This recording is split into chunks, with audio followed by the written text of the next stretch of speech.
You let one ant stand up to us, then they all might stand up. Those puny little ants outnumber us 100 to 1. And if they ever figure that out, there goes our way of life. It's not about food. It's about keeping those ants in line. That's why we're going back. Does anybody else want to stay? Let's ride!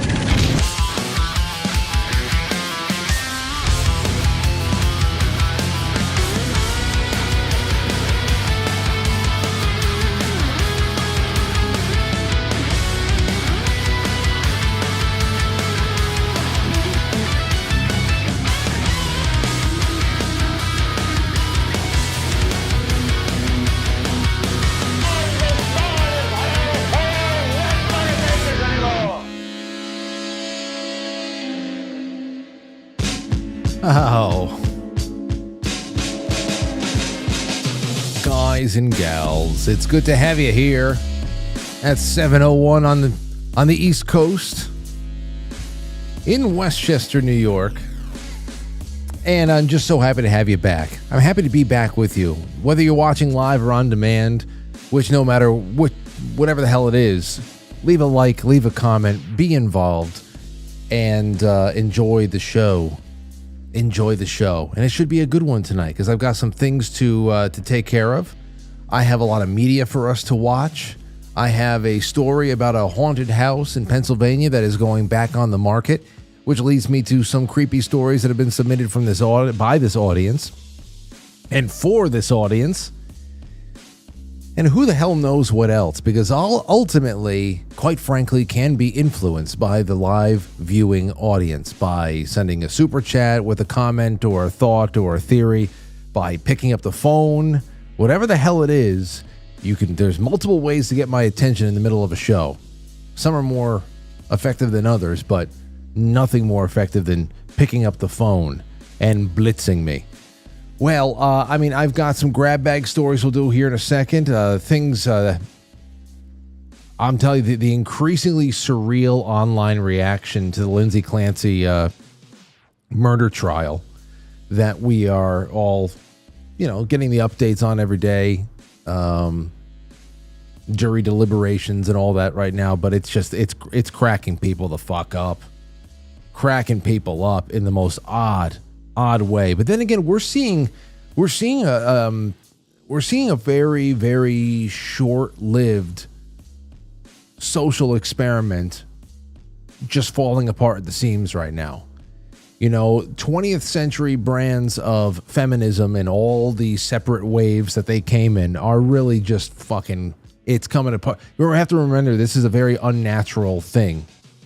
This is unnatural. It's not conducive to the natural balance in nature and all that stuff, and the natural programmed embedded resentment between the sexes that is just in there from the get-go with feminism. That always from the start it was all about destroying nuclear family and being able to achieve a couple of really ridiculous economic objectives with the country. Either way, that's all coming to a head. We're seeing just a filthy fallout, and everybody's hurting. Everybody's hurting.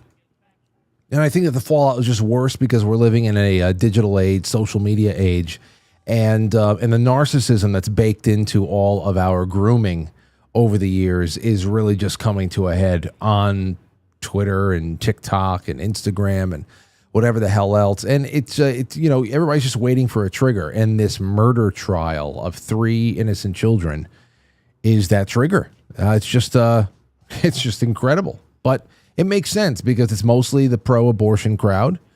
So they already don't have any real value for life. It's all about, lifetime movie dramatizations of their own lives.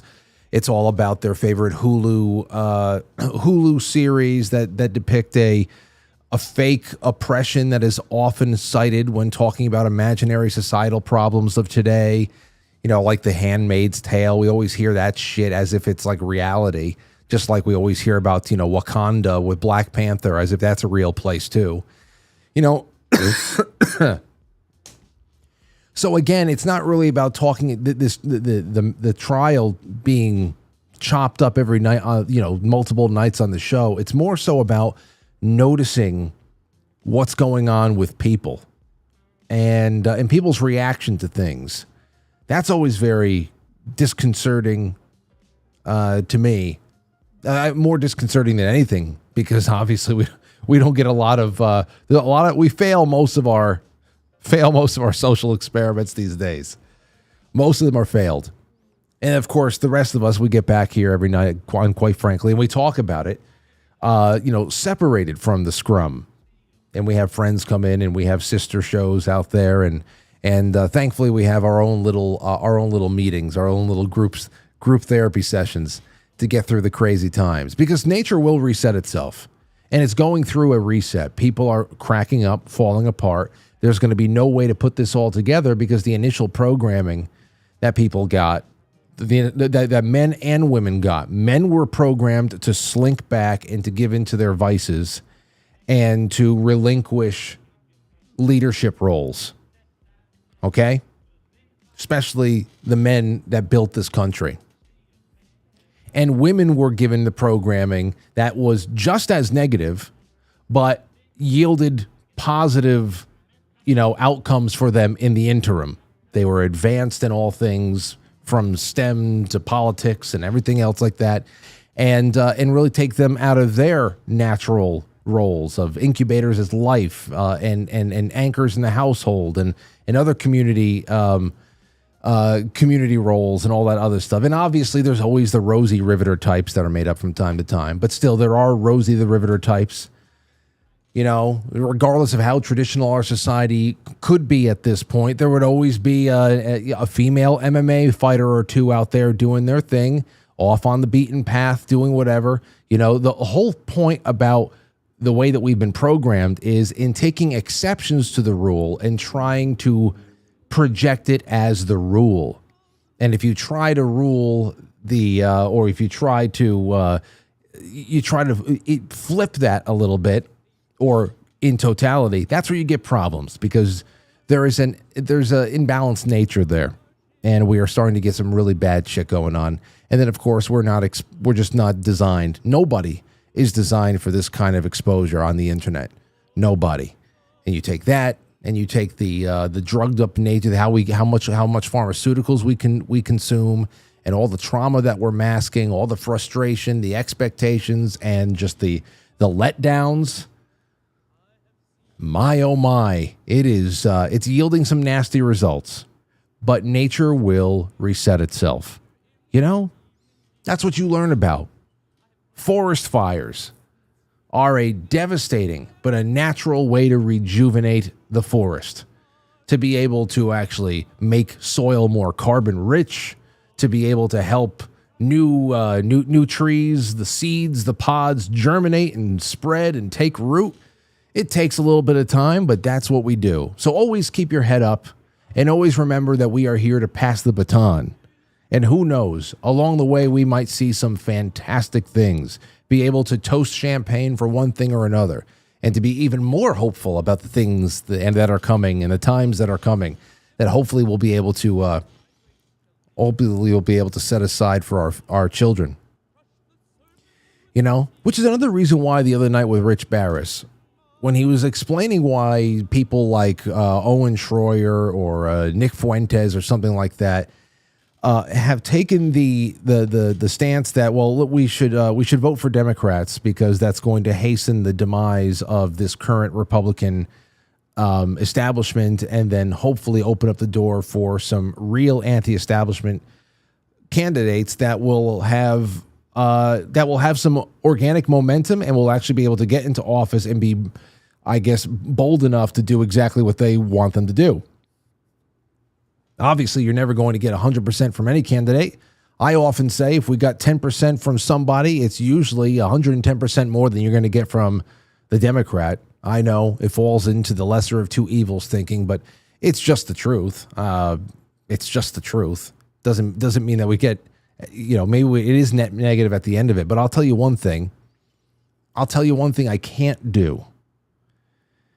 I cannot, in good faith, as a father, actually cast a vote which is giving giving consent to something that is going to make the world worse, faster, and more unstable, faster, and actually promote the worst people on the planet. Actually, non-people. Communists are not people. To actually promote those types of people. And, those phases could be anywhere from 8 to 16 years. My daughter will be, close, 20-something years old. If we go that way, then fine. But I'm not going to actually spiritually say, yes, make it worse quicker. Nature will take care of things. Okay? I'm not going, that's everything we're talking about with the Armageddon death cult nature, with things going on in the Middle East. When we talk about, Sabbatean Frankists, we are talking about, all those nights with Leo Zagami or Ryan Gable, we're talking about a sect of people who believe that by making things worse, you will actually be able to force the hand of God. That's how, if you actually indulge in things that are bad, sin to promote that it will actually hasten hasten Armageddon. That would be the same exact thing. Yeah, I can't put my seal on that. Even if the votes I have cast in every election I've cast them in have really done nothing, no good at all. Whatever. At least I didn't go in there believing, yes, I'm going to do this because I think things going to make everything worse. At least my head's not in there. Anyway, like I said, accelerationism, we're not talking about that. I say trust in nature. And all the shit that we're seeing on the internet right now will be corrected by nature. And when that happens, hopefully we'll be able to have a good time. Moderna stock nearly doubled before the market even opened after a major cancer vaccine breakthrough, which, of course, is the literal opening scenes of, what is it? The Will Smith movie where everybody turns into a zombie. What was it? I Am Something? I remember that. It was a breakthrough cancer vaccine. It didn't kill you, but it transformed you. And you know what it transformed you into? It transformed you into this. Into the Unitree AS2W Power Pioneer robot. This is in real time.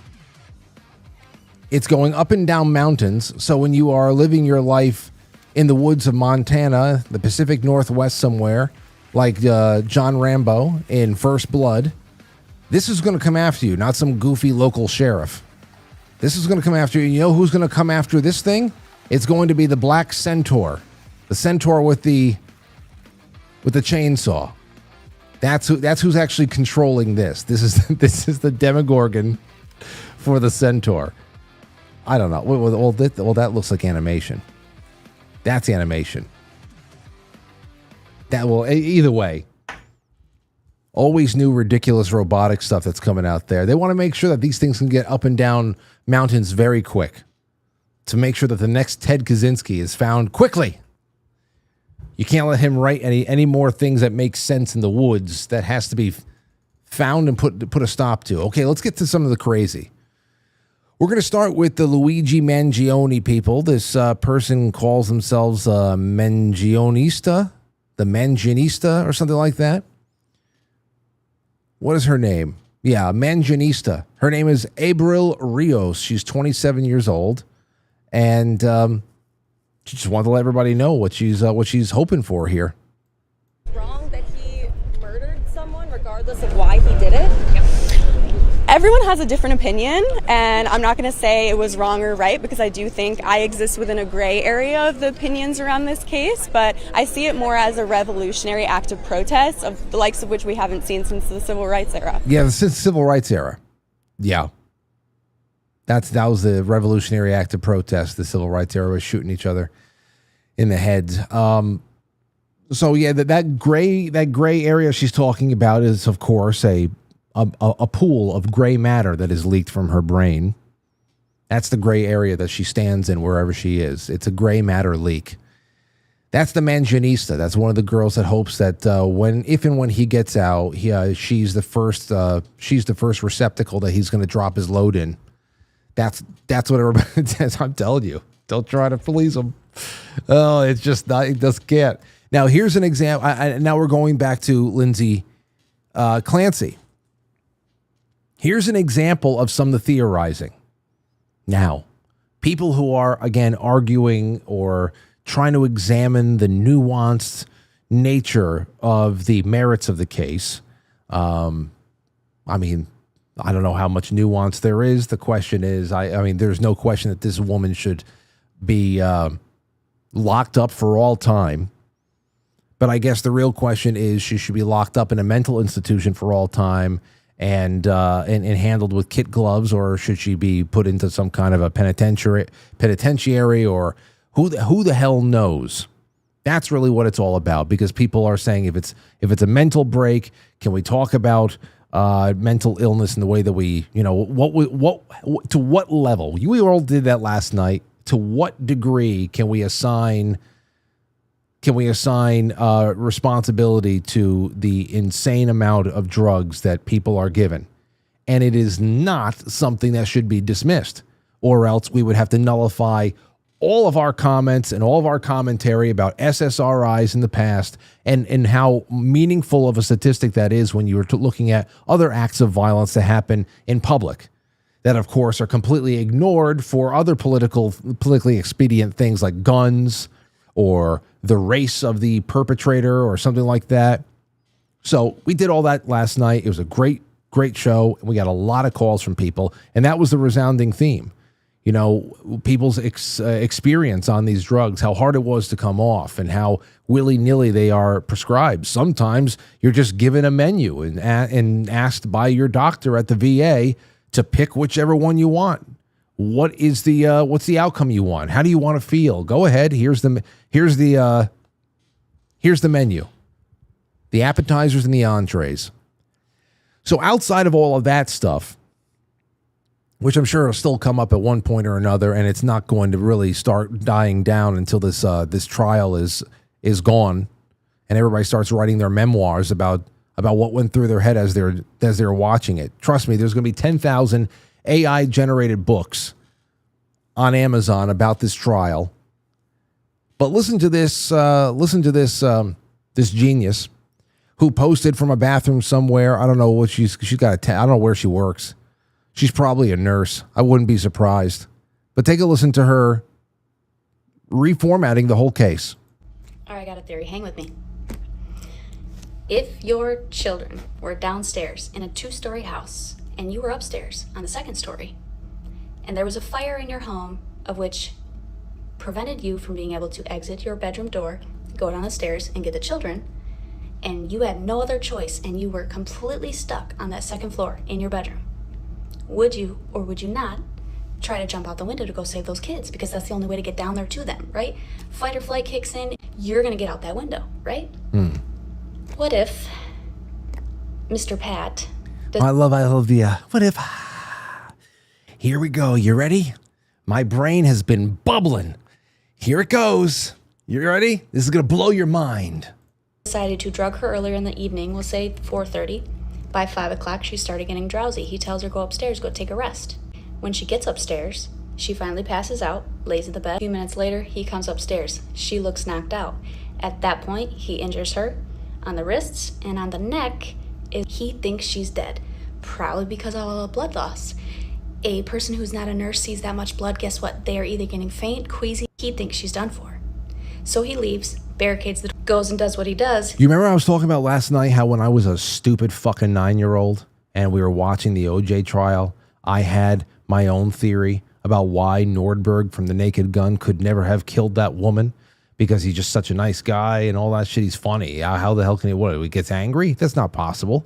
And I said that he must have just, broke a wine glass when he was at home, winding down, found out that his ex-wife is dead and all that stuff. He broke a wine glass and cut himself. This is as stupid as it gets. But it is just being, oh my gosh, yes. Kills those kids, goes on his little excursions to make it look like he did not do anything. When he comes back, wrench thrown in his whole scheme because she jumped out that window. It would explain the hands outside of the window, because when she woke up, whether or not she was drowsy, drugged, bloody, or... And of course, they never say why. They never say what the motive is. That a father needs to kill his children and frame her in this way. Never say why. Nothing adds up for that too. But this is fan fiction. And it's not just a one-off. This is we have a very large sample, a sample size. That's just what the internet does for you. We're talking about countless people. We're talking about videos with millions of views, comments with hundreds of thousands of likes, ridiculous comments. People just dismissing that she could have, even though all of it is admitted, she killed children. All of it's admitted. But the commenters saying things like basic astrology says that she couldn't because she's I don't know what her sign is. She couldn't have done it. No, that sign doesn't do anything. That doesn't say, but it's great. I love seeing all the people pushing back. At least it just makes you feel like you come up for air a little bit when all these things, because of course it's cyclical, and now the algorithm is recommending everything constantly. Things outside of it, it's just women setting up cameras and filming themselves crying for everything now. That's all it is, and there's other things going on. But I love this. This is great to see this start popping up with people. Perpetrator who's with me. There's no way they did it alone. TikTok solves cases faster than the actual FBI. Nope, not buying it. This is a distraction from the police department. Dad seems way too happy in this video. Red flags, anyone? Something's not right with his eyes. I swear the FBI needs to hire people off TikTok. There's just so many things that don't add up. They're not telling us everything. Did you see the hesitation when he said thank you? Did you see? There's gotta be more than one perpetrator who's with me. There's no way they did it alone. TikTok solves cases faster than the actual FBI. Yeah, I see. And of course, she's going through all the most common things that people are putting out there. And I actually think it's necessary to give the defendant the harshest sentence possible. Now, as a way of as a way of an act of deterrence for the nut jobs that may be willing to bring their sympathies to the next level, because we may actually be saving children, and there's a lot of children that are probably in grave danger right now. The performance art is getting really sick. Really sick. You have these ladies, so too many of them to count, that are filming themselves crying with their babies as they're playing in the background the reading of Lindsay Clancy's diary in court. I guess to say, I often think about killing my baby too.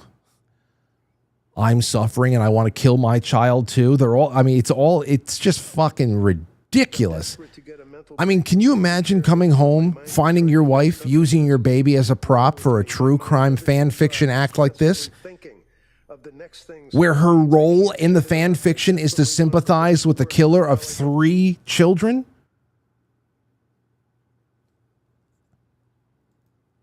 Damn, man. Here's another one for you. They're hanging out some girls have been hanging out their second floor windows to try to test out some of their theories as to what this was really all about. TikTokers are posting reenactment videos of them hanging out the window to prove that Lindsay Clancy is innocent. This weekend, I've seen 2 different women hanging out of their own windows. The first woman was hanging out of her 2-story window after putting blue dish soap on her wrist to show where the stain should have been if Lindsay opened it.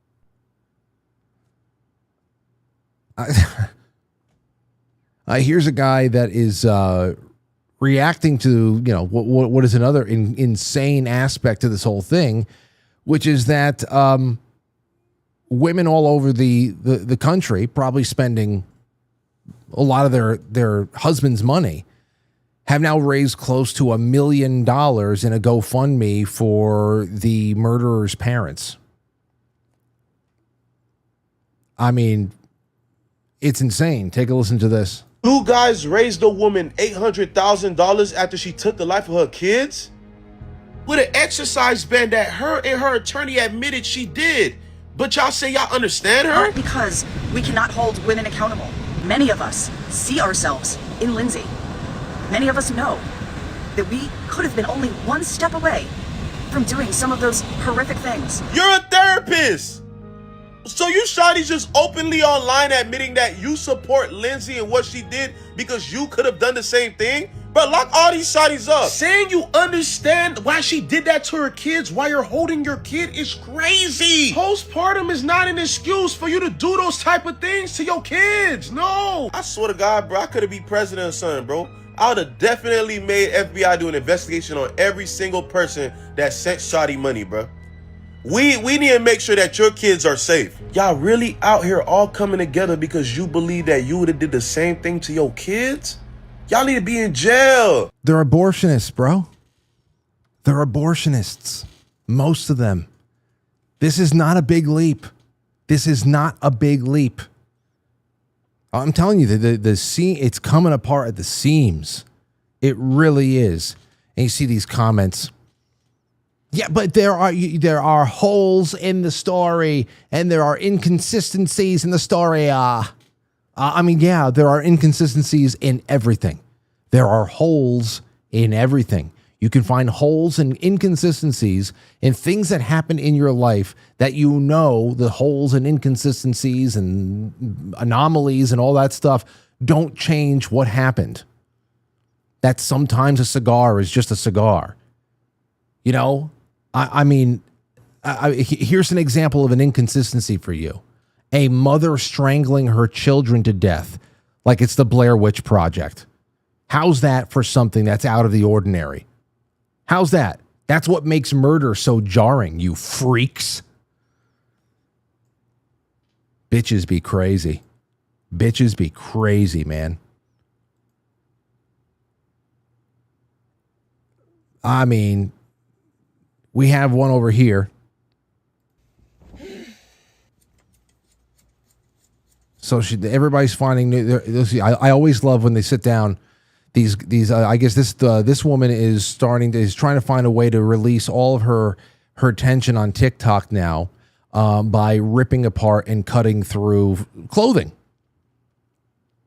And I love whenever they do it they're all performing for their cameras and shit like that. I always love how every once in a while, in the middle of a real emotional episode, they always look up and break the fourth wall to see if the camera is still tilted and that they are squarely in frame.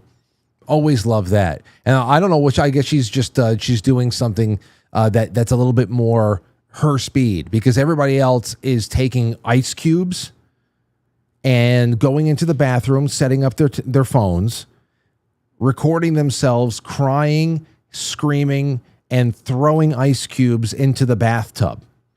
That's what they're doing while their husbands are at work.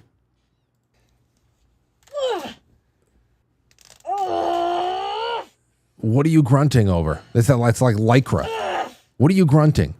It's the consistency of marshmallow. That's marshmallow you're ripping apart. Oh, she's such a proud mama bear. Don't get it. Give us another look. Give us another look. Break the fourth wall. Let's see it.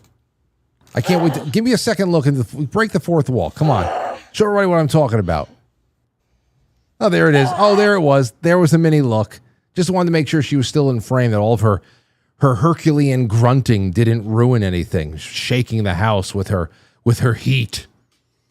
Melissa Wong says, "We are witnessing the disintegration of the female psyche under the weight of a society that has stripped women of their natural purpose, replaced with a performative narcissism, and then gaslighted them into believing their resulting misery is a systemic oppression, rather than the logical consequence of their own choices and societal upheaval." And there's a lot. And again, everybody's suffering.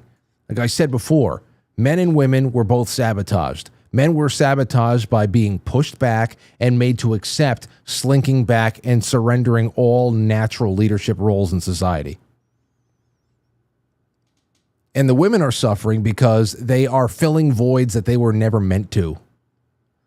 And on top of that, there's just so much other shit. So much other shit. And then you bring drugs into it. And sure, it creates a very complex situation. It does. But once we get into loss of life situations, I'm sorry, but sympathy goes out the window. Okay? The system failed the inner city. But when somebody shows up at a birthday party and shoots everybody up, or there's a drive-by at a funeral, there's no sympathy. They got to be removed. They got to go.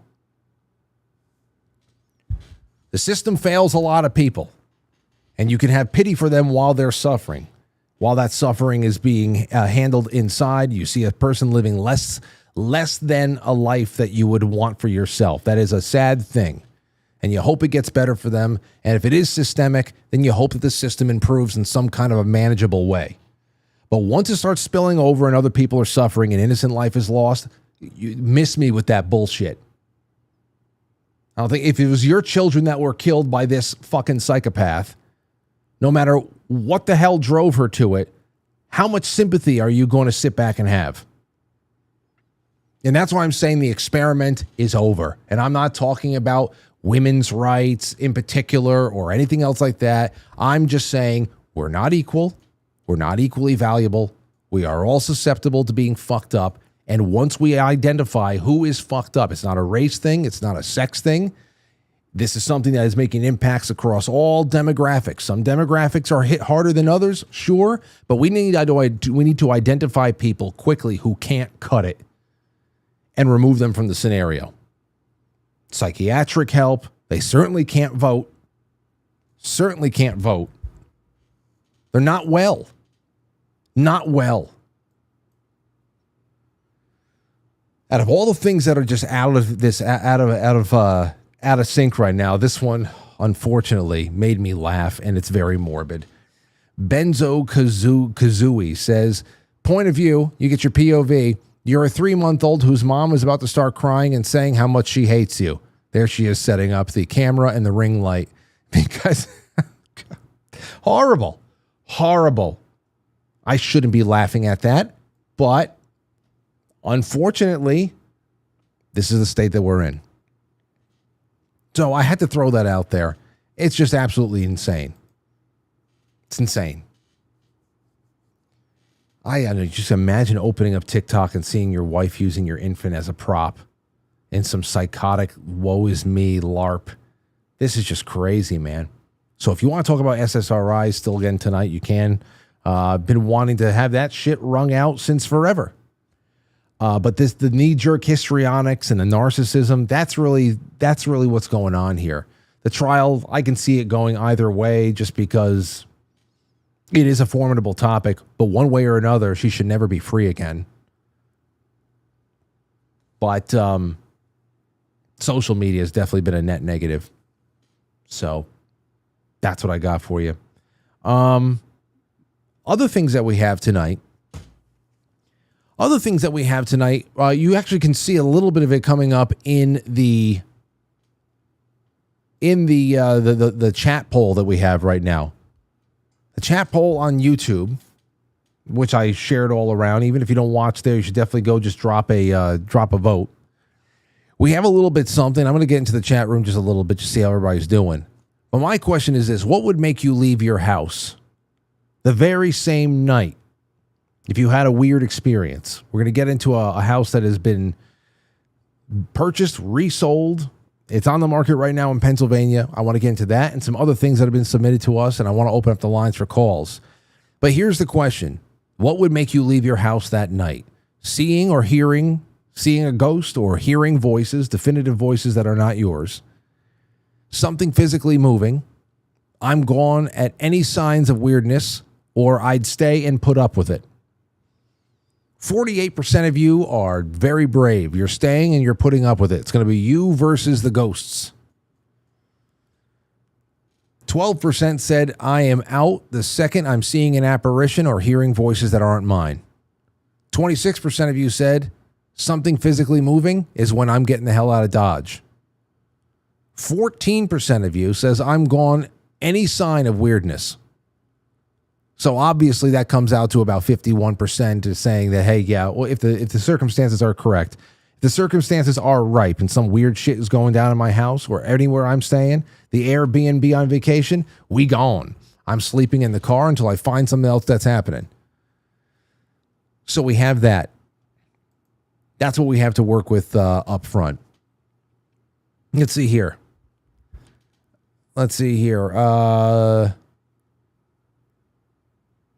Not well is an understatement, says Walking Campbell Cat.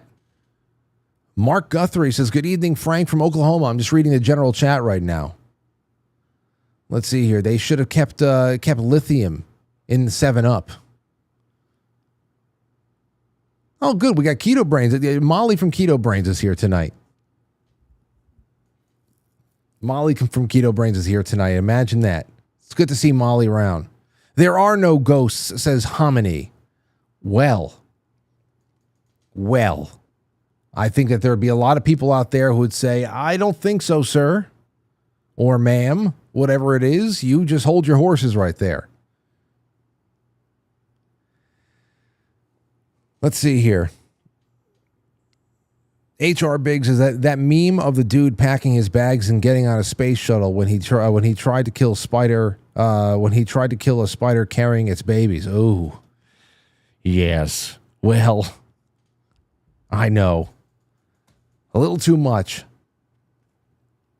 A little too much there. I found that spider mites might be the problem of why my tomato plants look so bad this year. So what the hell's going on? I thought it was all the Canadian smoke and some of the heat, but it got good enough water and it was fertilized. I didn't know why it just looked so wilty and shitty. And apparently it could be spider mites. Whatever the hell that horror is.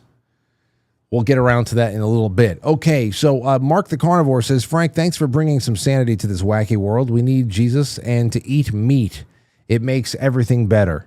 Jesus, meat, KetoBrainz. Absolutely. Here's something for you. Now we're going to move on to the secondary topic. And it comes in this form. This is in October 21st of 2014. It's a while ago. Okay, but this is the house that has recently been on the placed on the market just this past July. Bob Cranmer is a former Protestant politician turned Catholic exorcist who says he battled a demonic presence in his Brentwood home, this Brentwood, Pennsylvania, eventually quashing it after a final mass in the basement. Cranmer's documented his experience in the book, The Demon of Brownsville Road, which he retold in part to a group of 50 gathered at Peters Township Public Library on October 20th back then.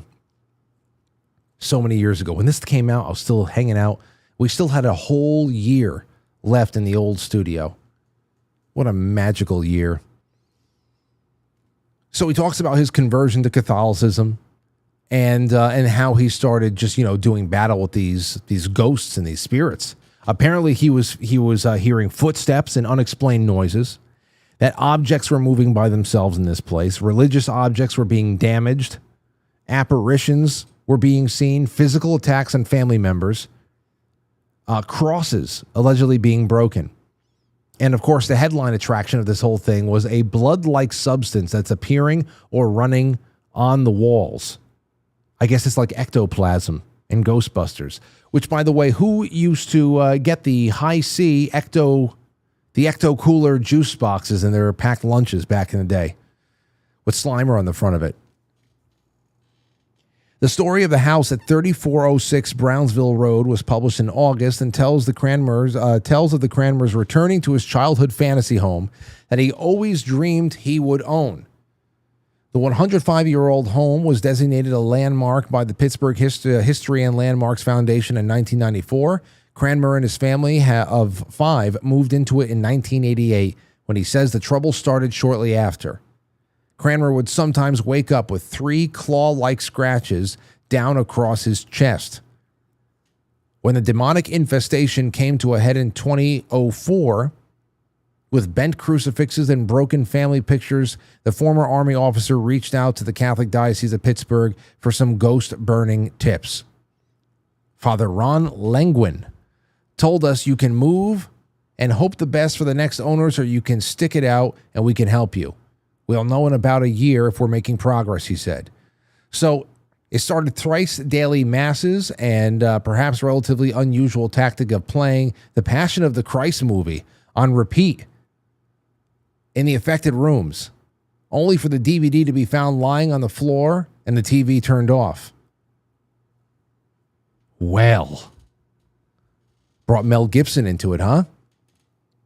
The apex, or void in the house where the Cranmers said that the demon stayed when not causing malevolent hijinks, was a closed-up closet behind the stairs. Really? That's interesting. That's interesting. If there's any kind of poltergeist activity going on in a house, that there is actually a part of the house where the entity calls, their little area. We found Lego toys and my son's drawings in there, but the thing was completely plastered up. How did it get in there? Well, that's weird. One of the more serious incidents, Cranmer said, was caused by the demon while his wife's 2-week admittance to a psychiatric hospital. Total lockdown. She was having panic attacks and was having nervous breakdowns. Over the course of 2 years, Cranmer's family battled, and with a final mass in the basement in February of 2006, the house has remained incident-free. I thought it would end with some dramatic lightning strike, but no, it ended with a whimper. Demons, ghosts, Jesus Christ on the cross. It's all real. God exists. The devil exists. But this book will reaffirm your faith or force you to make a decision about it. But I set out to write this book to document what happened and prove that there's evil out there beyond the intent of people. And then there's this. This is from July 31st of this year. He's saying goodbye to it. The Demon of Brownsville Road home is for sale. He insists, though, that it was all in the past. If you're taking it without everything inside, because it's been turned into a bed and breakfast. If you're taking it with the beds and all the contents inside, it's $625,000, which is really not bad at all. Aside from the fact that it has demonic history inside of it. But $550,000 if you take it blank. But remember, this has been 20 years now since the last time that there's been any kind of shenanigans going on in there. He said the purpose of the book and the end of the story is that it was dealt with. To refer to it now as a haunted house is not accurate. This is a great place, and I'm not just saying that because I'm selling the house. I'm saying because it's true. My question is, would you, if you had the means and you liked the house, but for no other reason than knowing the house's history, would you take it? That's number one. Would you take it? If you had the means, you like the house, you like the location, and if, in a perfect world, you would actually like to move into it, but would that hold you back? That's number one. Another thing I would like to ask you guys is I'd like to hear any stories that you have that relate to this. The general question being, what was the one thing that could happen in your home? The one thing that could happen in your home that would make you say, nope, we are leaving tonight. Like, what is the threshold? So you can call in with whatever you want. The psychotic break of America that is on full display right now that I guess is going to continue to kind of ramp up as some of the trials, the trials that are going on right now kind of wind down and fall into obscurity. But outside of that, it's all a revelation. Very, very revealing times. And then you can also tell me about what you think about these haunted houses. And we will go as far as you guys will take it. I got a creepy story that was actually just sent to me about a day ago by a buddy of mine, Matt. Take a listen to this. Hey, Frank, it's Matt Butterworth. I was listening to the show the other day about creepy topics and encounters. Growing up on City Island, we used to hike over to Orchard Beach Woods and have like a campfire and cook and whatnot. one weekend, my friends decided to pitch a tent and spend the night there. So I was hanging out with them. I said, all right, I'll see you tomorrow. And I walked home. And the next day, my friends called me and they said they kept hearing footsteps behind them all night, like weird noises. And when they got home, there was a voicemail on all of their messaging answering machines from some guy with this creepy voice saying, like, I watched your kids all night, and giving details about what they were doing and who left the tent and who said what. And it was very, very creepy. And I don't know. Hearing some of the other stories made me remember this. All right. Peace. Well, damn. Well, that didn't have anything to do with the house. But geez. Going camping and then having everybody's homes called individually and having I gotta see, I gotta reach out to Matt to see if that's something where there's any resolution whatsoever. Might have been back in the day where they didn't have as good caller ID, or who the hell knows, but see, that none of that shit has touched me. Thank God. Thank God. I seriously, you guys, I collect a lot of your stories and stuff, but geez. Here's another story that I thought was interesting. It doesn't have to do with a house, but it is pretty supernatural, and it has to do with the past or the future proving the past. I know you've all heard that before. Take a listen to this, though. This is crazy. In the supernatural, or people being psychic, or being able to see into the future and predicting things. But I've got a bit of a story for you here. This is strange.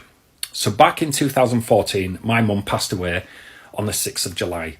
It was a Tour de Yorkshire weekend. She was in the BRI, Ward 14 in Bradford. And it was a Sunday afternoon she went. Now, I went to visit her that weekend. I was on the Sunday, and I took her a box of chocolates. And I remember as you entered the ward, there was this big tree on the wall, and it had pictures of the staff that helped cancer patients, and it was called the Tree of Life or something. I vaguely remember it anyway. When I entered the room, gave Mum a box of chocolates, and I noticed one of her slippers were at the foot of the bed. She obviously didn't get to eat them chocolates, but, you know, she used to love chocolates, and that's what I did. Anyway, after that visit, she passed away about 11 o'clock that night. Now, I didn't think about it until it was a couple of weeks later. My dad were having a dig out of birthday cards and things like that, you know, trying to get the house in order and things like that. And he found this Mother's Day card, because I used to draw a lot when I was a kid, and I made my mum Mother's Day cards at home, like the day before, because I would always forget, I didn't have enough pocket money to buy a card. Anyway, my dad were a bit freaked out by this one, because this is the Mother's Day card. This was 1986. Bear in mind what I've just told you. That is me entering a room where my mum is in bed. There's a slipper there, and that is me with a box of chocolates. And on the door, it looks like a picture of a tree. And inside the card, to Mum from Adam, and signed by the rest of the family. And it says, don't smoke and you won't choke. And it says, don't drink and you won't blink. I don't know what that meant, but this is a thing. My mum died of lung cancer. Now, to have that message in there and a picture literally showing me entering a room that's identical to the last day I saw my mum alive, it's freaking me out even thinking about it now. But to draw the slipper as well at the foot of the bed, I didn't think of it on the last day, but when my dad dug this out, it freaked my dad out. And my dad doesn't believe in stuff like that because he's a converted Jehovah's Witness, and it freaked me out. Explain that. I don't know, but holy shit to that too. I mean, there's something. Just for a moment, I wish that there was just a way to just get how these things happen. That's just, what's the coincidence? I mean, what anybody out there is a math whiz? You can tell us what the probabilities of that actually happening are, especially with the prophetic message of, don't smoke and you won't choke. It was like saying, back in 1986 or something like that, if she had stopped there, would she have had, the lung cancer all those years later? And that scene that played out inside of that card that he drew actually played out inside of the hospital room that she died in decades later. That's insane. That's insane. So the math is one thing, but then you just, again, things that I guess you're just not going to, it's hard to understand, or you're not going to get certain bits of revelation of how the inner workings of the clock actually work. But you just say, how can that be? What makes it so? Because it's not just a coincidence. That's not winning the Powerball. That's not 5 random numbers that just happened to be coming out on the ticket that was, that was printed out for you at the stationery store or anything like that. Get the hell out of here. That is layers deeper than that. That is some sort of a connection across our very rudimentary and maybe incomplete understanding of what time and space is. What the hell, man? Almost like that movie Frequency with Jim Caviezel. And he's talking to his father, who's also a fireman on the radio, like across time. And he actually helps his father survive the deadly event that would take him out. Isn't that what happened with that? We watched Frequency on a movie night on the website years ago. It's probably like 2021 or something like that. But crazy shit. What the hell's that all about? So everything's everything is on the table tonight. I still have more stuff to watch with you. Let's take a call though. 301, you're on the air. Go ahead. Hi, I'm Awakened Mom from Red Pill. Hey, and I just wanted to share some stories that I've had. Okay. In my life.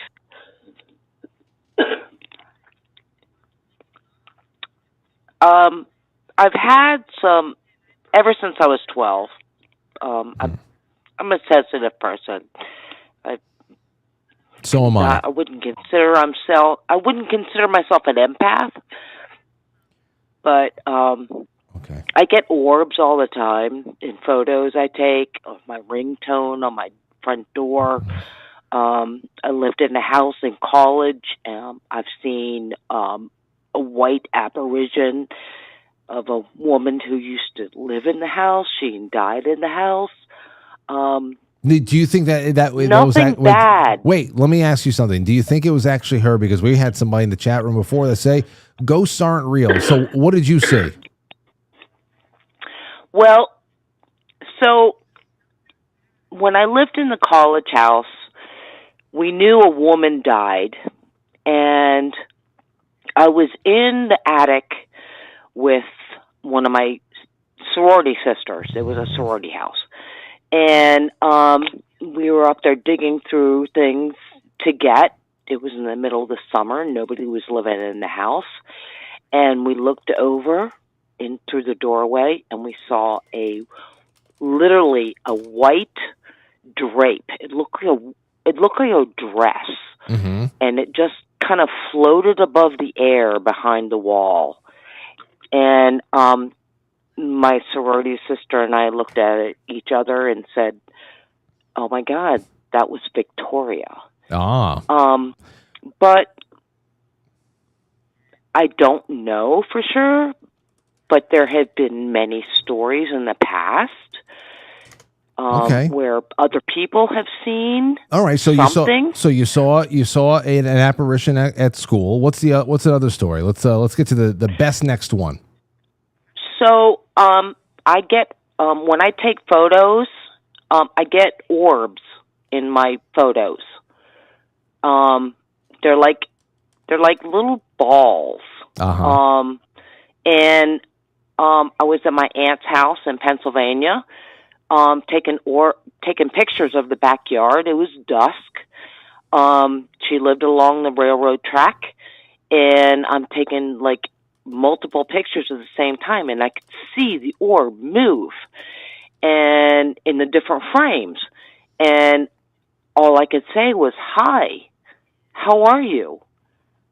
Did they talk back? I'm so glad you came to visit. Did they talk back? No. Oh. No, I don't get that kind of response. So you never saw the orbs are never just like circling around you like Tinkerbell. It's always in a piece of film. So I'm not so sure.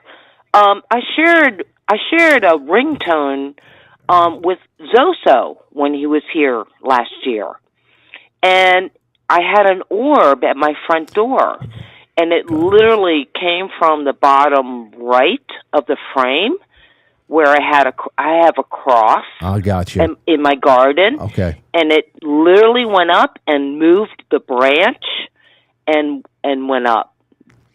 You know, those things are always very, very. That was the 2 episodes, and thank you for the call. The 2 episodes that Mike and Matt and everybody did, going through all these old, I don't know, mental institutions and shit like that.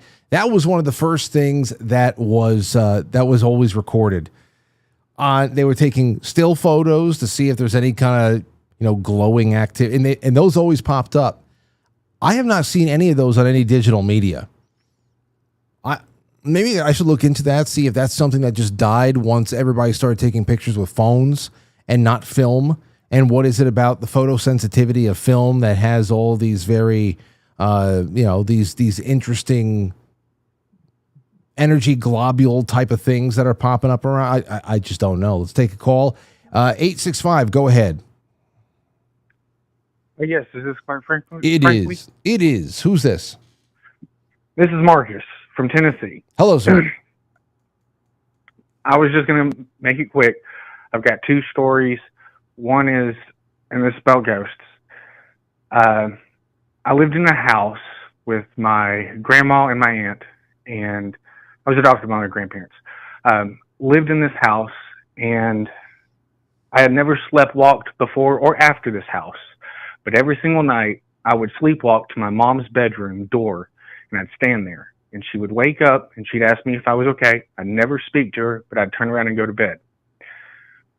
When we moved out of that house, and after this was back when I was like a kid, like 5, 6, 7 years old. When we moved out of that house, I asked my mom if I had ever sleepwalked before or after that house, and she actually was like, "Huh, that's weird. No, you didn't." Come to find out, the reason she got the house for so cheap was because it was an elderly couple that lived there, and the wife had died in the room my mom was sleeping in. Now, was there, when you say that you walked all the way down to your mother's room, was her door always open and you were just standing in the doorway, or you were on the other side of a closed door knocking or something? No, my mom would always sleep with the door open, and I would just go to the doorway and then stand there. Oh, fuck that. Would scare the shit out. Well, I guess I would get used to it. I mean, I've gotten used to Aurora being somewhere in the room anytime after 7 o'clock. So I know she's somewhere in the room after 7 o'clock, but that's crazy. But now, so how did you put 2 and 2 together? Was there any other experiences in the house that made you, start thinking about how, okay. We put a floodlight on the back side of the house because just for safety reasons, and the floodlight never turned off. I was in the room that was connected right at the corner where the floodlight was. It would turn off more times than I can count, and the outlet to it was in the basement. So I had to go down into the basement to go and see if it's unplugged, and it was never unplugged. I would unplug it and plug it back up. The light would come back on, and I'd go back upstairs. There was one time I came home from school, and the water heater had busted and was flooding the entire basement. It was a half a basement and then half a crawl space, so it was really creepy. There was another time there was a shed that was disconnected from the house. Me and my friends, like 3 or 4 of my friends, were all hanging out in there skateboarding, and then the next thing we know, we heard like this sound of it almost sounded like goat hooves on the roof, and we just looked at each other in like scared freeze and then bolted out the door. So this house was always riddled with these kinds of things. My second story I wanted to tell you was my mother passed away about 5 years ago. And like I said, I was adopted. So me and my mom were never really close, but she did hang out with me and my kids for the last year of her life. Ever since she passed away, from the moment she passed away, there's been electrical things going on differently. Like, At the same time she was hospitalized and passed away, her brother was hospitalized in the same exact hospital for a flesh-eating virus. The paper towel dispenser, after she had passed, the paper towel dispenser in his room would keep going off over and over and over again. No one was around it. It would just go off. As I've grown up with my kids, they've had toys that were turned off, but they're electronic. And then it'd be like the little dinosaur would turn on and start rolling around, or the little Hot Wheels car would start just making noises. And it's crazy. It still goes to this day. I even had an ADT system where the panel was like glitching out, like somebody was just poking it 1,000 times over and over again. Had two different technicians come out, and they said they've never seen that before. Electrical disruptions are always very interesting, because I've been around things like that as well. But you're talking about years long changes in how appliances in your house work. I mean, that's a new pattern, no doubt. And you can, especially when you can actually mark down when it all really starts. I thank you for the call. I thank you for sharing, my man. It's good. So I guess at this point you're not really you wouldn't be a runner. You would not run if plates started floating around a little bit in your house. You just kind of stick it out and try to figure out what's going on. Anytime there's electric signals going on around me, I just smile with a big smile across my face, and I say out loud verbally, "Hey, Mom, glad to see you. I'm glad you're here." And I feel comfortable with it. Okay. Now, the other house and the other woman that was there that passed away, and me, I would almost consider it a possession in a way. But never really made me feel uncomfortable, but never really made me feel comfortable. I get you. If there were signals in the house that were being violent, I would get out. But if it seems neutral or like we could all coexist, I'd stay. Yeah, fuck that. Well, thank you so much. I don't want to coexist. I really don't want to. Hello, 760. Hey there, this is Josh. Long time, first time. Josh from Flagstaff. What's going on, Josh? It's good to hear from you.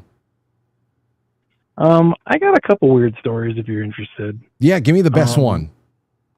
Okay, cool. So, I got two. Okay, my mom's one is crazy, but like mine is, I was in college. I was living in a house that was being rented by the deceased mother's kids. They were both older, but they were a brother and sister, and they rented this house out. And it was right off of campus at San Diego State. And there is a California king-size bed in one of the rooms, and that was the room that I was in, so I just slept in that bed, and I found out later that was the room their mom used to sleep in, and I don't know if she died in it or not, but that's what she used to sleep in. And it was my bed. And one morning, sleeping in, it was probably about 9 o'clock in the morning. I was in college, so, I could sleep late. It just shot. It was in the middle of it was in the corner of the room, right? It just shot about 3 feet into the center of the room off of, like, while I was sleeping on it, the mattress just shot out. And I don't know why. There was no earthquakes or anything. Nothing in my room got knocked over or anything. Cause like, if there was something that would have moved the mattress and me, a big guy sleeping on top of it, like you'd think it would disturb something in the room, but it didn't. So it was kind of weird. And I just got up, looked around, pushed it back, and then went back to sleep and slept for another hour or two because college. Yeah, but were you actually considering the implications of the weirdness, and just didn't care because you just rather get to sleep than have to deal with that at that point?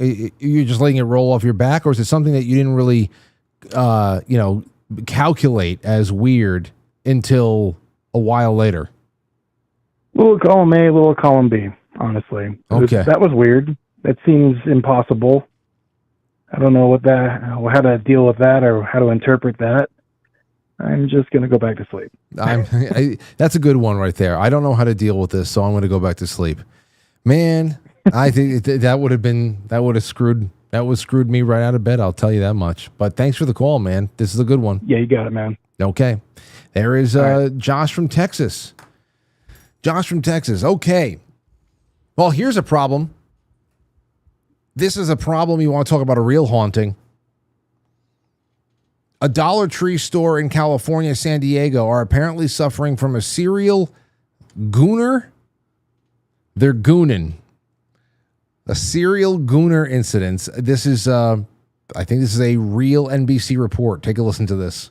The alleged perverted act that happened right here at this Dollar Tree behind me really shattered her sense of safety. The lawsuit that she has filed claims that these acts aren't only happening here at this Dollar Tree on Claremont Mesa, but if this is for real, that they actually put this on the Chiron down there on the lower third of the television screen, local sues Dollar Tree over gooning incidents.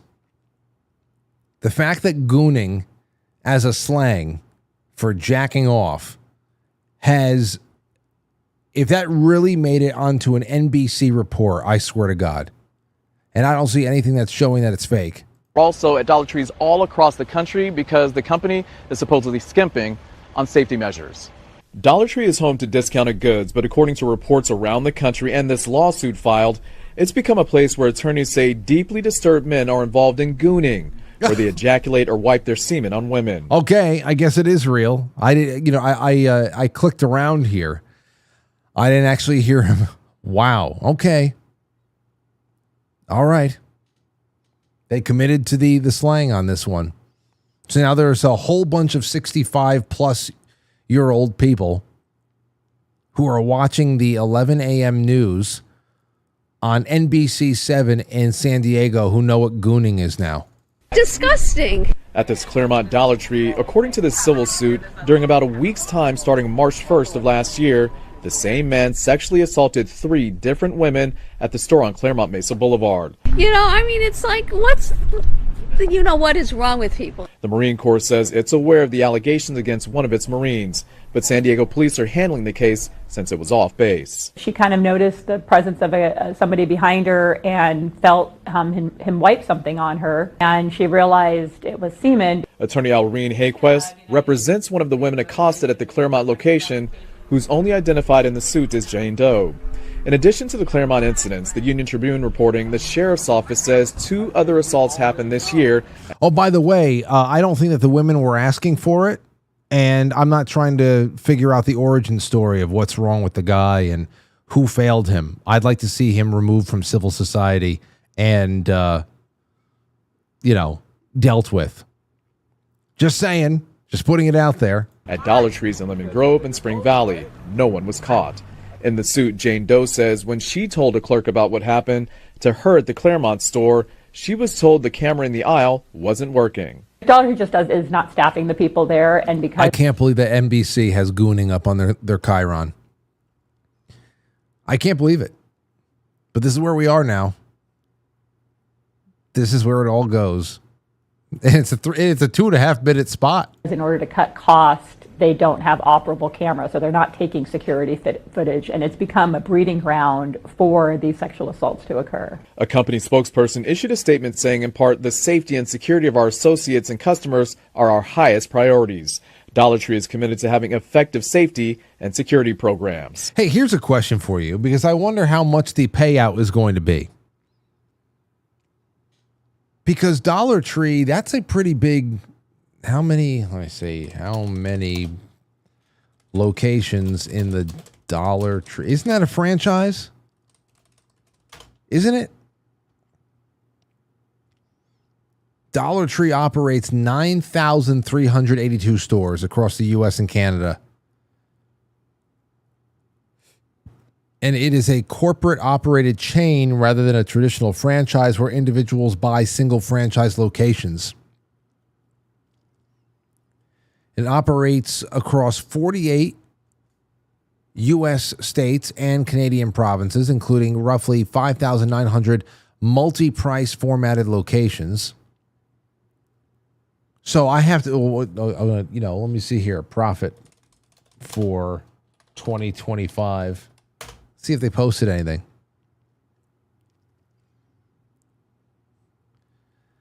The full fiscal year 2025, Dollar Tree Incorporated reported an income from continuing operations of $1.2 billion. If you think that she's not going to get, Would you not ask for at least 7 figures if you went to a Dollar Tree and you had a Marine jack off on your back? And especially if there was no, especially if it comes down to the fact that there is no adequate security cameras in there and whatever, and there is actually a history, and now a local history about people who are getting assaulted in this place. Seriously. I mean, you have to ask for at least $7 million. At least $7 million. Then they can talk you down. And the real question again is, that I would say out of all this is, it's a terrible question. Would you, out of all the things that could be done, you could be beaten with a bat, whatever the hell it is, would you take a $7 million paycheck if it means that if you walk through a Cumberland Farms or something like that, something like this happens to you? I don't think I could. I definitely wouldn't choose it. You find yourself when something like this horrible happens. First of all, the delousing would have to be incredible. Steam, all the clothes are being burned. Everything is being burned. Everything is being burned, and then comes the delousing. Steam, all different types of powders, chemical peels. But at the end of it,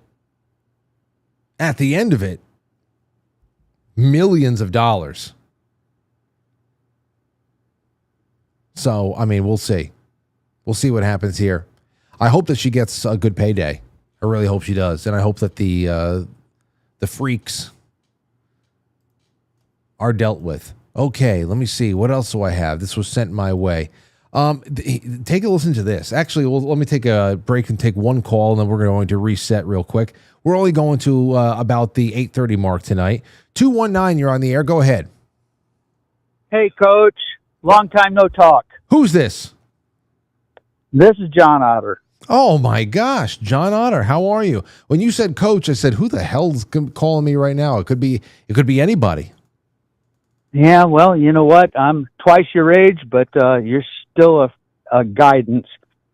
So I got a hypothetical for you. Okay. I like Supposing that you had some kind of not-for-profit, maybe for coconut and what's the other, that little brat's name, but like an education or something like that. And supposing that somebody was just trying to do a Donald Trump, where, you know, how Donald Trump, I don't pay taxes because I give all my shit to charity.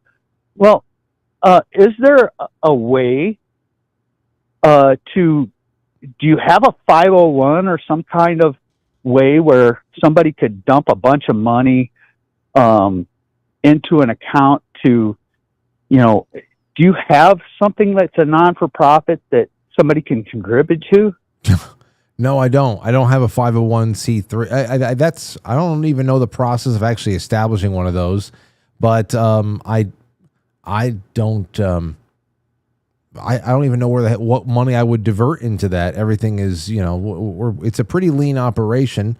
I mean, we're paying all of our bills. We got the studio that we have to upkeep and everything. There's, you know, a little bit of saving, wherever we can, but everything else, you know, a year like this year, we're prepping for a new arrival and stuff. I don't even know what money I would divert into something like that. Well, maybe their education fund. Is there something like that people could contribute to, where it's like a deferred, I don't know, some kind of tax shelter for somebody trying to get rid of some money so they don't have to put it in the war machine? John, do you have a lot of money that you want to give me? Well, it's just a hypothetical, boss. Well, I don't know. The answer is I do not have a 501c3. I don't know how that works, and like I said, I'm not dealing with that kind of FU money to move some things around. And if I did, I definitely would be asking all the tricks All the tricks that the big wigs are doing right now. Hey, where do I leave this so that's not tough? What? Yeah, tell me. Well, Donald Trump does it, right? You know, he's like, well, I don't pay taxes because I put it into charity and stuff. Yeah, well, those are write-offs. It's a write. You write that off. If you give to charity, you can write it off against everything that you owe that year. So you're spending the money so that you don't have to pay it in taxes later on. And when you take a loss on businesses, that's where you can roll it over into the next year's taxes as well. That's why they were trying to nail him for not paying taxes as well. For when we were doing all that shit back in 2018 or something like that, it wasn't just I'm sure that people again they start foundations and shit like that so that they can remain they can put their wealth in a place that's not touched. But I don't know how the hell that all works. I'm not a Clinton. I don't even know how trusts work. That's just why I'm trying to ask, like an education fund where like a gift to, something that you've established for their education that we could put into that could be like written off and that kind of thing. Oh, well, I don't have any. We have. Well, you better talk to your guy because people want to do that. Well, okay. Well, then send me all the money you'd like, John, and I promise you it's gonna go to the right places. I promise you. Thank you, sir. God love you. God love you too. Called Aurora a brat. Now I know John is just joking, so I let that one slide. But don't anybody else do that. No, I mean, she probably has one or two. Like I don't know what her grandparents do for her and stuff like that. I know she has some things going on. And I take care of things, and I think for the future with her and whatever. And I mean, at this point, it's just really about, hey, don't accrue debt. That's the biggest thing that anybody can do out there. Do not accrue debt. Whatever the hell you can do, just don't be in debt. That's one of the greatest things you can do. And then from there, see where you can go on the other. But I don't have any trusts. I don't know how it works, but I would like to look into that. I don't have any 501c3s. I don't know how any of that works. And if you just happen to have a stack of money that you want to send toward the show, by all means, get in touch with me and we can make something work. And I will rename the studio after you or something like that. That'd be great. For the next year, it is going to be the John Otter Broadcast Studio. Broadcasting from the John Otter Studio in Westchester, New York. I'll do it. Close enough. It's already the KetoBrainz studio, essentially. And Molly, if you're still watching, thank you so much for hanging out with us. I'm going to put the link for that in the chat room, guys and gals. It is August, and we're going to be giving away over $500 worth of prizes at the end of the month for whoever's name is going to be drawn from this month's special on KetoBrainz.com, which I had 2 scoops of this stuff today. And I was able to finish the show in short order and move on to other things, including booking. Oh, man. We've got a crime scene cleanup crew. We're going to be talking to a crime scene cleanup company. I have booked a coffin confessor. You're going to love that one. A coffin confessor. What is that, Frank? You'll see. I'm also knocking on the door of several other things here that I think are really great guests. And getting so deep with the booking right now, I just want the summer and the fall and the holidays to be flush full of incredible stuff that is just interesting, that we have never done before. And I just want to continue to plant our roots and build from there. So that's the kind of stuff I get to do when the shows are slapped together quickly, cleanly, and we don't have anything else to do. And that is all because of KetoBrainz. I'm telling you, it's an incredible stack. And here it is, even down here at the bottom. Everything you need. What is it? What is KetoBrainz? A highly effective nootropic stack. Functionally relevant doses of key nootropics. What's in it? Damn it. The alpha GPC, the lion's mane mushroom, the L-theanine, the MCT, the C8. That's the coconuts. I mean, it is just, it's just one of the greatest things you can put in your coffee or anything else if you like your coffee just the way it is. Between that, thank you so much, Molly, for not only being a Frankly, but supporting the show. And I know a lot of people out there, this has been a game changer for them. And I'm never changing. That's for sure. So I'll put that link in the chat room. Please use promo code August, and yeah, by all means, stock up for August. All right. Here we go. A little bit more. Now, on the cryptid end of things, actually, no, this one is even better. This was sent to me, Garden Follies and Hermits. Did you guys know about this? Listen to this. A little piece of a life that none of us has ever lived and will ever live. Listen to this. Folly is a little luxurious structure built for a garden. Some are a room you can go inside, but in the 18th century when they were very popular, it was common for you to have a fake ruin built to surprise your guests while taking them on a stroll through your estate. Now that fake ruin kind of a thing there sitting out over the water, I've seen shit like that. And I just naturally assumed that was just a standing structure from a bygone era that was just crumbling. And that, of course, they just let it happen naturally because there is that kind of ruined aesthetic that adds a little something, a little bit of depth, a little bit of history, a little bit of mystery to what's going on your property. But the fact that these ruins were put in as ornaments is crazy. So these are follies, and then take a look at where this goes. Some were even shell grottos on the inside, or just a standalone archway near the water. They were there to spark fantasy, imagination, and conversation. They would show off the estate owner's connection to nature and beauty. There are stories of the wealthy paying hermits to live inside their garden follies, which would make the garden folly a hermitage. So ornamental hermits were hired to live in isolation on a wealthy person's property. They would wear rustic garments and were expected to give folksy advice to guests, providing a fairy tale-like and philosophical environment to the garden, often of a set period from 5 to 7 years for a lump sum. These human lawn ornaments were the predecessors to garden gnomes.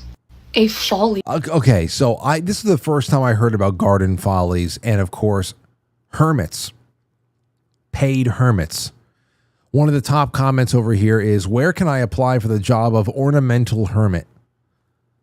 You get to just live in this, the secret garden over here? That's crazy.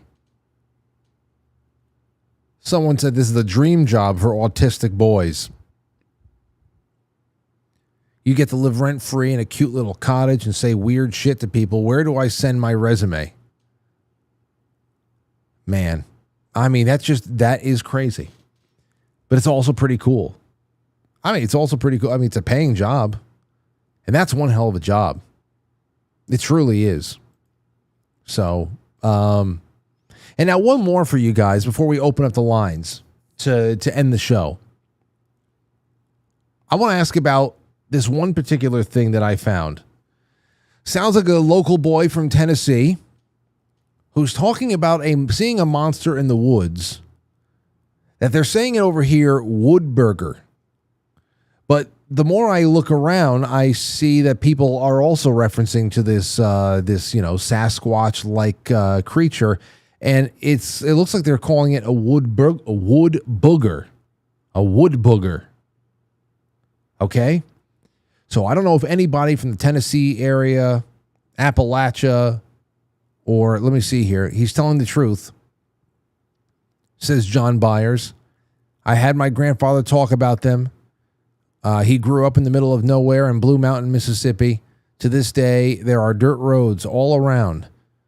Just not a lot of people. He said if you see trees ever laid against each other to where they didn't fall naturally, you need to leave. You are in Wood Booger's home.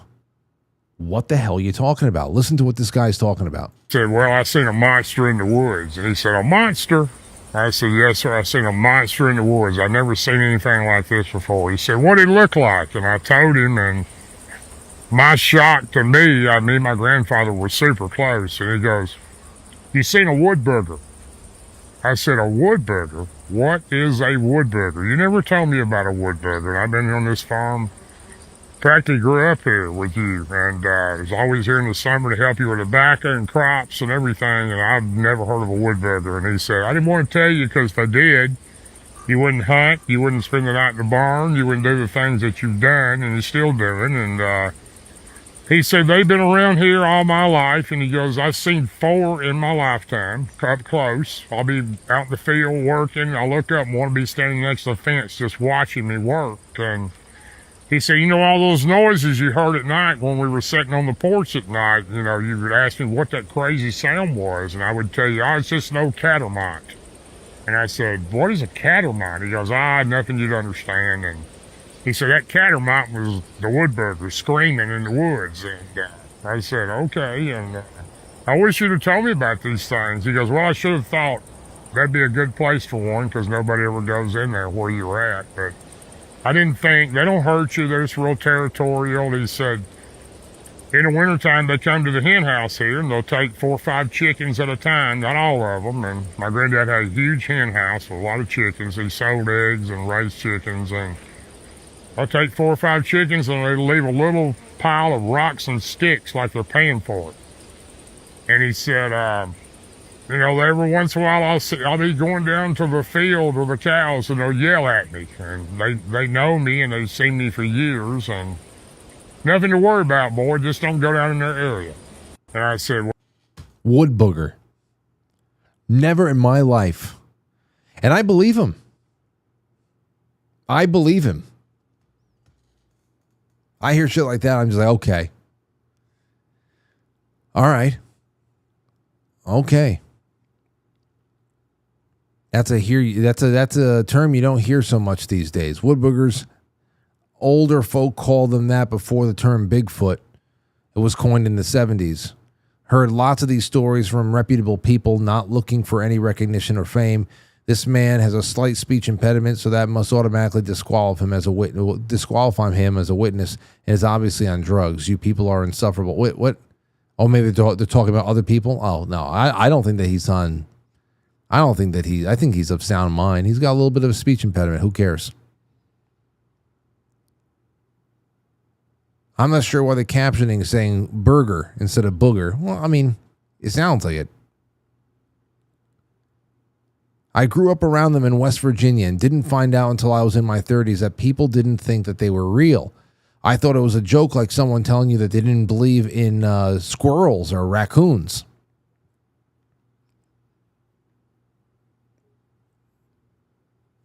I have spent a great deal of time in the woods, and I'm not here to tell you, I'm not to get you to believe in what you believe in. But the things I have seen, I couldn't tell you enough to get you to believe me.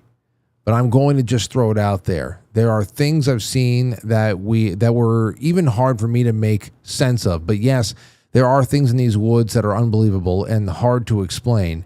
I've never been scared, just puzzled. I believe that there are people who could spend their whole life in the woods and never see anything. But I can't explain why. But not everyone sees these things. There have been 2 things that I've seen in my life were the other thing. Let me see here. Hard to dismiss. Are they going to say what it is? I guess not. I don't know. The whole bunch of I've seen it all. Man, I would like to. That's one thing I would be okay with. If I went somewhere, if we're going through, like a road trip or something like that, and we had some kind of an encounter with a wood creature like that, a woodland creature, I'm okay with that. If we were able to spot something like that from afar, because it's not something I think I'm going to take home with me. Going into some kind of a weird haunted house that's got a lot of problems, spiritual problems, that's something that I don't want to ever put myself in a position where I got a clinger and I'm taking it home with me. That's all. It's very hard to get a skunk ape or something like that to follow you home to New York and hang out in the suburbs, So just putting that out there. 914-200-0269. Let's close out this show in style. 306, you're on the air. Go ahead. Hi, Frank. Hello. Am I on the air? Yes. Who's this? Hi, it's Del. Hey, what's going on? Well, I wanted to share a story since we're talking about creatures. Yeah. Okay. From a Leo perspective. Okay. So it was an on-call sudden death. This was about 2008.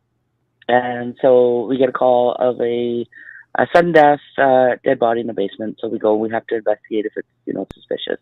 And this is on a reserve, fairly close to a large city, but it's still on a reserve. So we go there, and there's a bunch of family and friends on the front lawn, and so we go down, we look. There's really nothing suspicious here. So we're like, okay, we're gonna call, body removal, but the family says, no, we got to wait for the medicine man. And I'm like, really? Like, okay, like, we got to move this along here. We're not gonna be not being very tolerant, right? So, okay, fine, do your thing. Go call the medicine man. So the medicine man comes. He comes downstairs, and I don't remember what exactly he did. I don't remember if it was sage or whatever he was doing. I was busy looking at my watch, right? So I said, well, like, what are we waiting for here? Like, how long is this going to be? And he goes, well, we're waiting for the eagle. Okay. I've lived here my whole life. I've never seen an eagle. Not once. There's no eagles here. Not up north. Never seen them. So he's doing his thing, and he says, okay, it's here. And I'm like, you know what? I've had enough of this. This is ridiculous.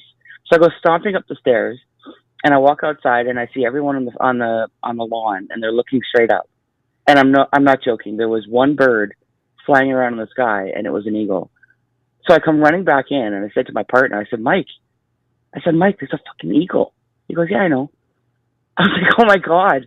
So I just thought I'd share that. Like, that was the creepiest thing. Wow. So, yeah. So I figured you might like that one because it's not really ghosty, but it was an experience that I'm like, I'm not really into the indigenous, spiritual side of it, but that was a moment where I was the most intolerant in my life, but really got smacked down pretty hard. No, I can see if you just want to be able to get a job done, and of course that it's a balance between something that's very personal for the family that just lost someone, but at the same time it is something that you have to show some compassion for and a little bit of patience, but you also have to get a job done. And so it's one thing to have the medicine man come by, or somebody's priest, or a pastor, or whatever, a shaman, whatever the hell it is. It's one thing to go through their rites and rituals and shit, but it's another thing to say that we're waiting for the eagle. You say, what is that? And the fact that there's some kind of a way, he actually proclaimed that the eagle was here, but he was downstairs in the basement. I saw the eagle. I went outside. I saw everyone looking up in the sky. I looked up and I saw it.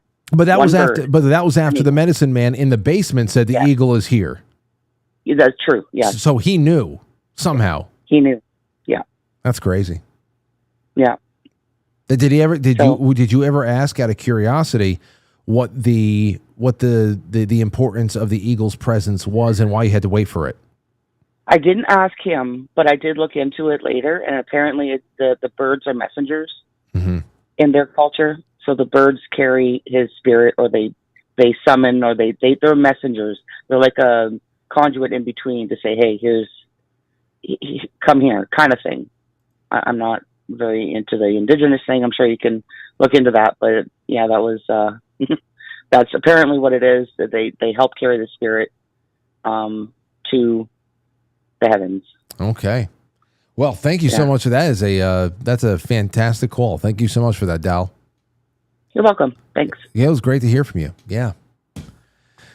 I mean, we talked a little bit about the eagle in Native American folklore, just from the Carlos Castaneda standpoint. That was how many weeks ago that came up in an episode about the eagle being the thing that comes to essentially consume the soul and essentially the consciousness. And if you learn throughout life, you train throughout life to be able to avoid the eagle, best the eagle, not have your consciousness consumed, so you can go on and maintain whatever you've learned and don't have to start all over again, shit like that. It's almost like trying to move on to the next thing and not get stuck in a reincarnation loop. But it's some kind of a story like that. I don't know, but really cool. That was a really cool story. Okay, well, listen, here's what we got. We got another night tomorrow. My cousin Sherry is going to be coming down to hang out with us for the live show. That's at 7 o'clock. That's the Thursday night show, and I'm looking forward to it. I really am. We always find something cool to talk about, and got a lot of things to ask her, and we'll make a fun night of it. Jay Britt says, I enjoy these stories. More of this, please. Oh, me too. I love this stuff, and we're going to build momentum in this field. We're going to continue to build that momentum. Thank you to everybody over on Rumble. Let's see here. Big Miss 01 says, this is for having a show clip featured on Jones' show this week. Yeah, we were talking about that on the flip side last night. I know that Rich Barris was on Alex Jones' show today for an hour. That's what the news was. And listen, I was even saying yesterday, I wish that I was cropped out.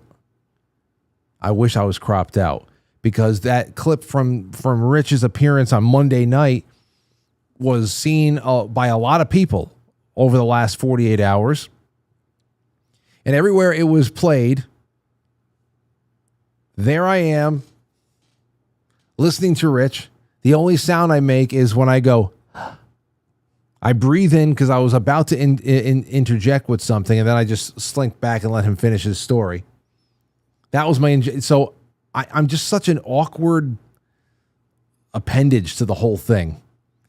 I just wish I was cropped out and let Rich just fully he's fully enjoy the recognition there, because I just gotta look silly. I have not watched any of it. But anyway, yeah, this was an interesting week in that respect. Principled Enigma says, haunted, I would rebuke it and claim the property for Christ. Well, what if it doesn't work? What if it doesn't work? Because I've had some very faithful people, some very devout people, say that was their approach for a number of situations that they found to be supernatural in nature, and they were kind of left holding the bag and scared shitless at that point. It didn't shake their faith after the fact. They just felt like they were not. They didn't have. I don't know. They just were in a position to vanquish the damn thing. Amanda says, Frank's big break, and it's just him heavy breathing. No. It was one breath. It's not a big break. It can actually do me a lot more harm than good. It actually could, because the only people only the people who know who I am already would say, oh, that's Frank. And then it's just me attached to the whole thing. And there's no it's one thing if like my website was on everything, or I was wearing a Quite Frankly shirt, or I don't know what the hell it was, where I actually had some kind. It's just, I don't know. I know you're joking. We were laughing a lot about it last night. Let's see here. Katie says, hey, that guy Matt, his friend decided to pitch a tent. I thought that too, but I let it go. I'm just gonna let him talk. Frequency was Dennis Quaid. Well, yeah, but Jim Caviezel is the son. Dennis Quaid is the father. That's Principled Enigma. Correction, Dennis Quaid as Frank Sullivan and Jim Caviezel as John Sullivan. There you go. See? I wasn't going nuts. Haywood says, Frank, you can argue my logic, but murder is illegal. However, if corporations are slowly killing us, killing their leaders isn't murder, but self-defense. You're talking about going after CEOs? I don't know, man. I don't know. That's another story. It's another story. And it's not going to win you any. It's not going to win you any points in a courtroom. That's for sure. That's one thing that nobody's is going to consider in your case. Anywho, thank you to everybody on Pilled. We're going to get to yours on the flip side. We're heading over there a little bit early.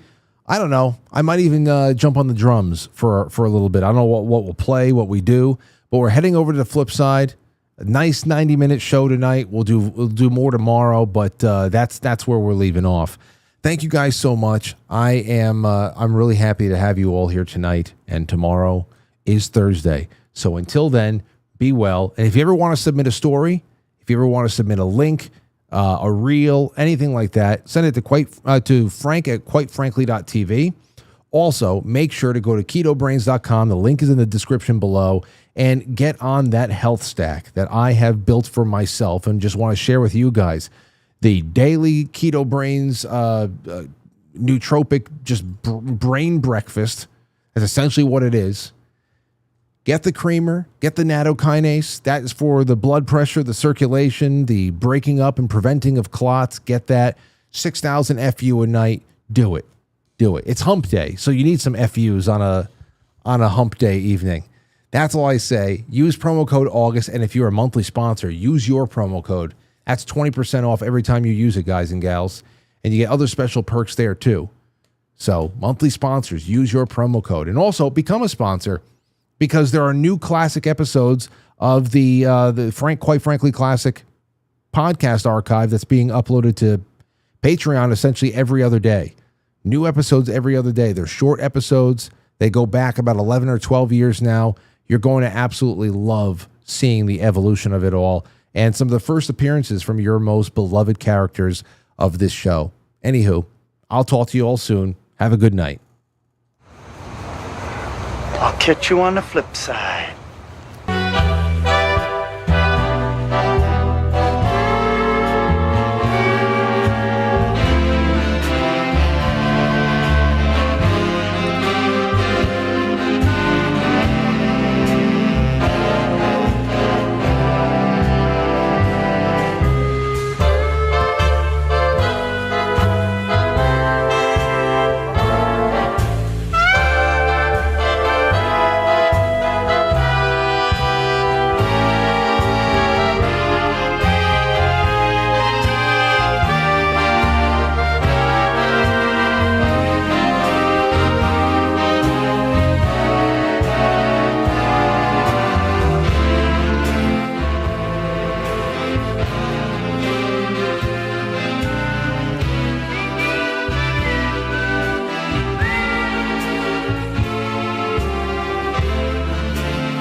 Just a little bit of a reminder, a word to the wise, if you will.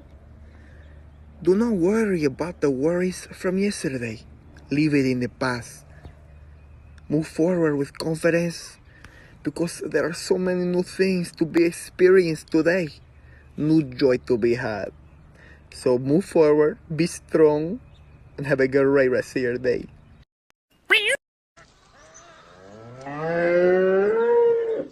Will you shut up? Meow.